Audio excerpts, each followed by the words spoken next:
Hey guys welcome back to my new unboxing. So guys अभी दुर्गा पूजा तो ख़त्म हो चुकी है, अब आने वाली है सामने दिवाली।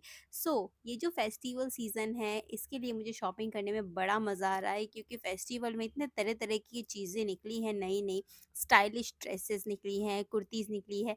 तो मैंने ये ब्यूटीफुल सी डिसेंट कुर्ती सेट जो है परचेज़ की है। एंड गाइस इसका जो कलर है ये बहुत ज़्यादा ब्यूटीफुल है, ये ब्लश पिंक कलर है, बहुत ज़्यादा सुंदर कलर है। एंड इसका जो काम है बहुत ही ज़्यादा सोबर वर्क है इसमें। इसमें आपको लेस डिटेलिंग मिल जाती है स्लीव्स में एंड बस्ट एरिया पे।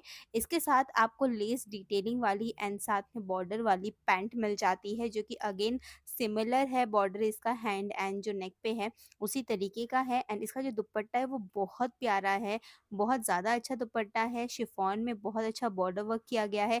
एंड मुझे बहुत अच्छी लगी, आप इसको फेस्टिवल के लिए ट्राई कर सकते हैं। Bye bye.